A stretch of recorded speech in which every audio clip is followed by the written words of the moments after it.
जय हिंद दोस्तों।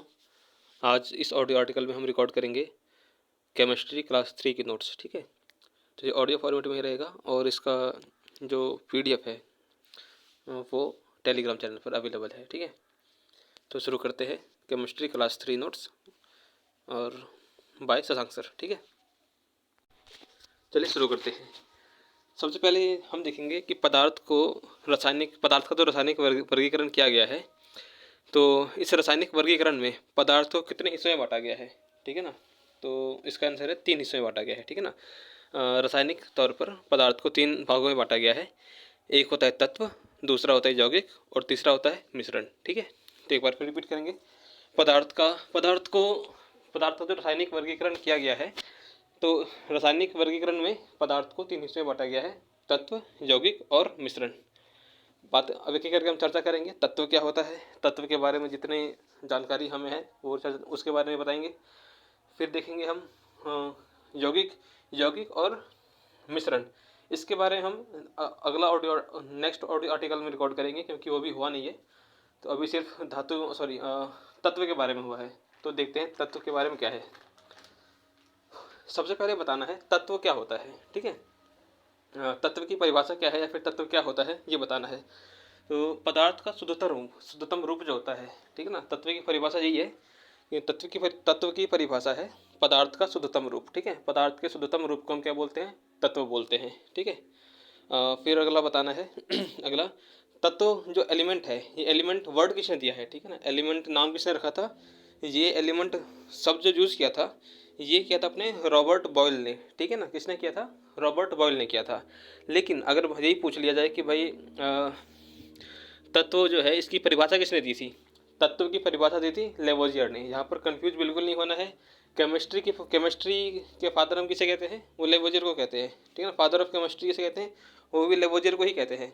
और और जो हम केमिस्ट्री के फादर लेवोजियर को क्यों कहते हैं, इसीलिए कहते हैं क्योंकि उन्होंने 2 काम किए थे। एक तो द्रव्यमान संरक्षण का सिद्धांत दिया था और दूसरा क्या है कि अपना ये एलिमेंट की परिभाषा दी थी। ठीक है ना, एलिमेंट की परिभाषा दिए थे लेवोजियर और इसीलिए उनको हम केमिस्ट्री का फादर कहते हैं। फिर अगला बताना है टोटल एलिमेंट क्या है। एलिमेंट हमने देख लिया पदार्थ का जो शुद्धतम रूप होता है। ठीक है ना, या फिर यूँ कहिए कि एलिमेंट को अगर हम तोड़ दें या फिर विभाजित करें तो हमें कुछ नया पदार्थ प्राप्त नहीं होगा। ठीक है ना, एलिमेंट को तोड़ेंगे तो वही एलिमेंट मिलेगा और कुछ नहीं मिल सकता। अब टोटल कितने एलिमेंट है, टोटल एलिमेंट कितने होते हैं, टोटल होते हैं एलिमेंट 118। ठीक है, ये हमें याद है, टोटल 118 एलिमेंट होते हैं। और ये हमें कैसे मालूम पड़ा, तो 2006 में IUPAC नाम की संस्था है, इसने डिसाइड किया, इसने बताया कि टोटल कितने हैं, 118 एलिमेंट होते हैं टोटल। और ये बात हमारे NCERT में भी लिखी हुई है। अब एलिमेंट टोटल 118 होते हैं। ठीक है ना, अब इन 118 में से धातु कितने होते हैं, अधातु कितने होते हैं और फिर उपधातु कितने होते हैं ये बताना है। तो 118 एलिमेंट में से धातु टोटल कितने होते हैं, 89। ठीक है ना, धातु कितने हैं टोटल, 89 धातु हैं। और अधातु कितने हैं, नन मेटल, ये है 22। ठीक है ना, 89 धातु, 22 अधातु और 7 उपधातु। ठीक है ना, एक बार फिर इसको रिपीट करेंगे। टोटल धातु कितने हैं 89, टोटल अधातु कितने हैं, ये हैं 22, 22 और टोटल उपधातु कितने हैं, तो ये हैं 7। ठीक है, अच्छा अपना ये कुछ इनके बारे में इम्पोर्टेंट फैक्ट कुछ अलग से जानकारी है, इसको भी याद रखेंगे।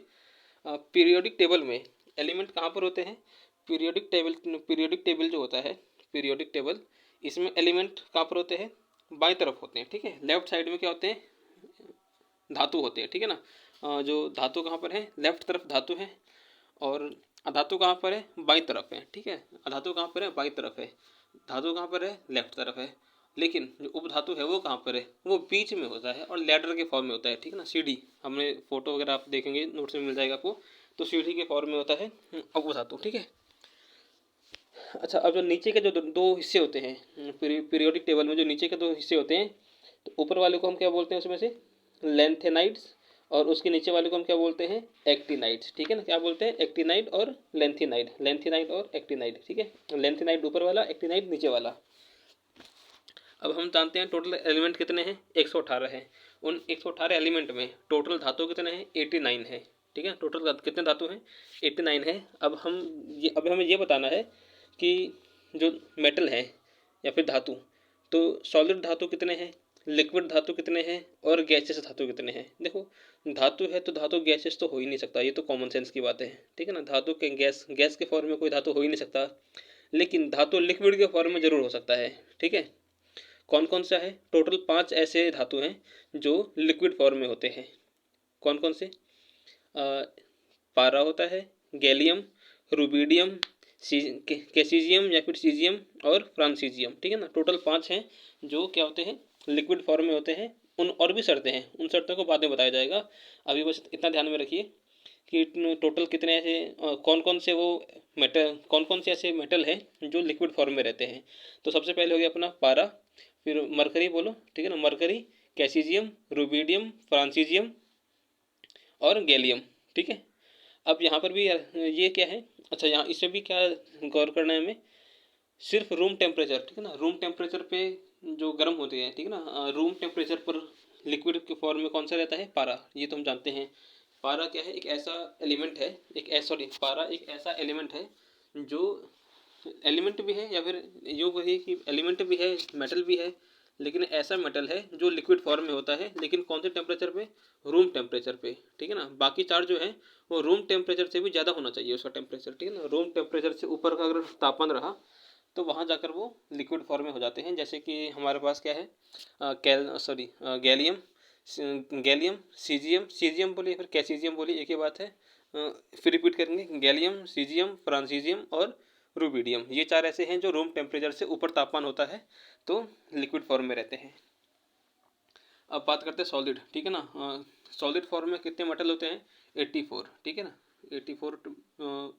84 ऐसे मेटल हैं जो सॉलिड फॉर्म में रहते हैं और 5 ऐसे मेटल हैं जो लिक्विड फॉर्म में रहते हैं।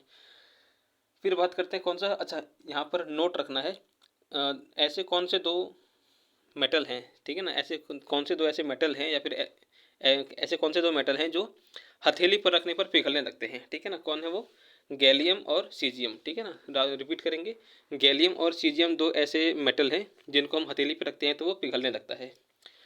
फिर बात करते हैं, अच्छा अगला क्या है, मॉडर्न पीरियोडिक टेबल, ठीक है, क्या है, मॉडर्न पीरियोडिक टेबल की बात की जा रही है। तो मॉडर्न पीरियोडिक टेबल में टोटल कितने ग्रुप हैं, 18 ग्रुप होते हैं, ये याद रखना है, ठीक है ना। मॉडर्न पीरियोडिक टेबल जो होते हैं, जो अपना जो अभी पीरियोडिक टेबल है उसमें टोटल कितने ग्रुप हैं, 18 ग्रुप है, ठीक है ना। कितने ग्रुप हैं, 18 ग्रुप। टोटल कितने ग्रुप हो गए, 18 ग्रुप ये हो गए। अब इसमें जो पहला ग्रुप है, ठीक है ना, पहले ग्रुप को हम क्या बोलते हैं, 1 या फिर 1A बोलते हैं, इसे बोलते हैं क्षार धातु, ठीक है ना।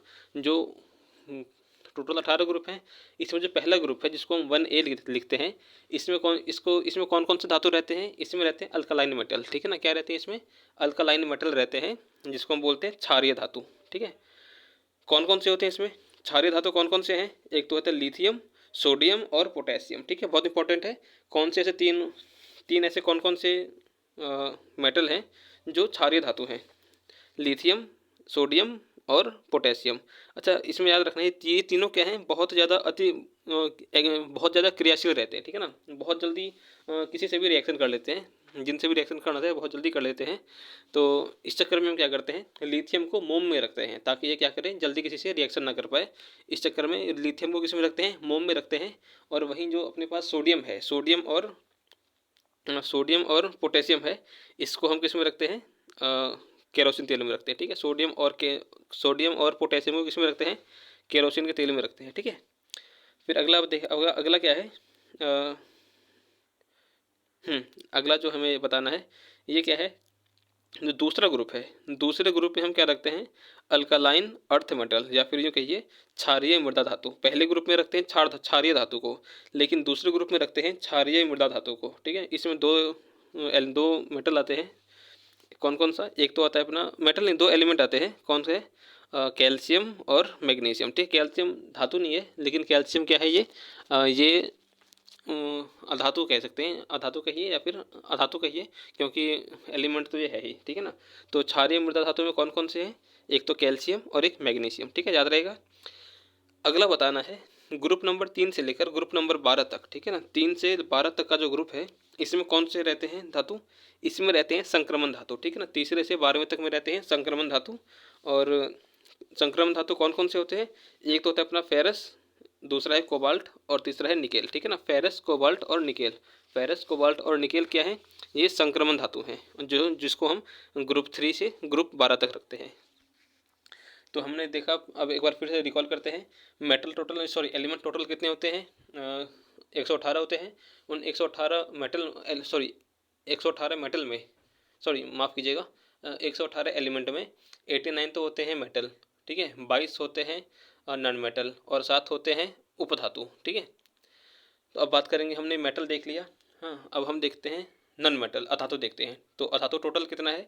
22 होते हैं। और अधातु को कहाँ से कहाँ तक रखा जाता है? ग्रुप नंबर 14 से ग्रुप नंबर 18 तक। ठीक है ना, ग्रुप नंबर 14 से लेकर ग्रुप नंबर 18 तक रखते हैं, किसको? अधातु को रखते हैं। ठीक है, अच्छा हाँ, जो अपने पास अधातु है, अच्छा सॉलिड फॉर्म में कितने धातु हैं अपने पास? तो सॉलिड फॉर्म में अपने पास धातु हैं कितने? 10। ठीक है, कौन कौन से हैं इसको हम आगे देख लेंगे। और लिक्विड फॉर्म में कितने धातु हैं? एक है, कौन सा है? ब्रोमीन है। ठीक है ना, लिक्विड फॉर्म में कौन सा धातु है? ब्रोमीन है, जो कि लाल भूरे रंग का लिक्विड होता है और इसका एटॉमिक नंबर कितना है? 35। तो ब्रोमीन का एटॉमिक नंबर कितना है? 35 है। फिर बात करेंगे हम गैसीय धातु का। तो गैस, सॉरी धातु नहीं, अधातु, धातु तो है ही नहीं गैस के फॉर्म में। तो गैस के फॉर्म में क्या है? अधातु भी है। ठीक है ना, अधातु को कितने हैं? 11 हैं। कौन कौन से हैं ये बताना है। हाइड्रोजन, ठीक है, इसको अपन लिस्ट बना रखा है, इसको आप बाद में देख सकते हैं। हाइड्रोजन हो गया, और भी हैं, आप देखें, H, Ne, N ऑक्सीजन, और फिर F से फ्लोरीन, Ne से पता नहीं क्या है, Cl से क्लोरीन, Ar से आर्गन। और ये आप दोबारा इसको देख लेंगे। ठीक है ना, इसको गूगल कर सकते हैं कि कौन कौन से गैसीय धातु हैं। और अच्छा, अब यहाँ पर एक चीज़ नोट करना है, 14वां जो वर्ग है इसको हम क्या बोलते हैं? कार्बन वर्ग। हमने देख लिया कि हाँ, 14वें वर्ग को क्या बोलते हैं? कार्बन वर्ग। 15वां वर्ग को क्या बोलते हैं? नाइट्रोजन वर्ग। ठीक है, 14वां वर्ग को क्या बोलते हैं? कार्बन वर्ग। और 15वां जो वर्ग है उसको बोलते हैं नाइट्रोजन वर्ग। 16वां वर्ग को हम क्या बोलते हैं? ऑक्सीजन वर्ग। ठीक है ना, 16वें वर्ग को हम क्या बोलते हैं? ऑक्सीजन वर्ग बोलते हैं। और 17वां वर्ग जो है उसको हम क्या बोलते हैं? लोजन, सॉरी हेलोजन वर्ग। ठीक है, 17वें वर्ग को क्या बोलते हैं? हेलोजन वर्ग कहते हैं। और 18वें वर्ग को बोलते हैं अक्रिय वर्ग। ठीक है, 18वां जो वर्ग है उसको हम क्या बोलते हैं?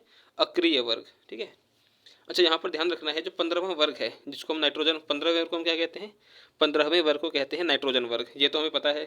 लेकिन जो नाइट्रोजन वर्ग है इसको हम निकोजेंस वर्ग भी कहते हैं। ठीक है ना, नाइट्रोजन वर्ग को हम क्या बोलते हैं? निकोजेंस वर्ग। और ये कौन सा वर्ग है? 15वां वर्ग है। क्यों कहते हैं इसको निकोजेंस वर्ग? क्योंकि इसके जो निकोजेंस वर्ग में जितने भी एलिमेंट हैं उनका यूज हम कहाँ पर करते हैं? फर्टिलाइजर के निर्माण में। ठीक है ना, फर्टिलाइजर के निर्माण में कौन से वर्ग के एलिमेंट का यूज कर किया जाता है? तो ये अपना निकोजेंस वर्ग बोलो, नाइट्रोजन वर्ग बोलो, या फिर 15वां वर्ग बोलो, एक ही बात है। अब आगे अपना 16वां वर्ग। 16वें वर्ग को क्या बोलते हैं? ऑक्सीजन वर्ग। ठीक है ना, 16वां वर्ग को हम क्या बोलते हैं? ऑक्सीजन वर्ग कहते हैं। और इसी को हम क्या बोलते हैं? चेल्कोजेंस वर्ग भी कहते हैं। ठीक है ना, 16वें वर्ग को हम क्या बोलते हैं? ऑक्सीजन वर्ग वाले को चेल्कोजेंस वर्ग कहते हैं। और क्यों कहते हैं? क्योंकि इसमें ऑक्सीकारक मिलते हैं। ठीक है ना, क्या मिलते हैं इसमें? ऑक्सीकारक मिलते हैं। तो एलिमेंट का हमने क्या देखा? धातु भी देख लिया, अधातु देख लिया, अब बच गया उपधातु। ठीक है, धातु टोटल थे 89, धातु टोटल थे 22, और उपधातु टोटल कितने हैं? 7 हैं। अब बस याद रखना है कौन कौन से हैं। ठीक है, 7 कौन कौन से हैं? Boron, silicon, germanium, arsenic, antimony, tellurium और पोलोनियम। बहुत इंपॉर्टेंट है, एक बार फिर रिपीट करेंगे उल्टा करके। Polonium, tellurium, antimony, arsenic, germanium, silicon और बोरॉन। इसको पॉज करके क्या करना है, इसको दो दो बार, 4 बार, 2-3 बार क्या करेंगे, इसको बोलेंगे तो याद हो जाएगा। तो ये ऑडियो आर्टिकल होता है समाप्त। जय हिंद, जय भारत।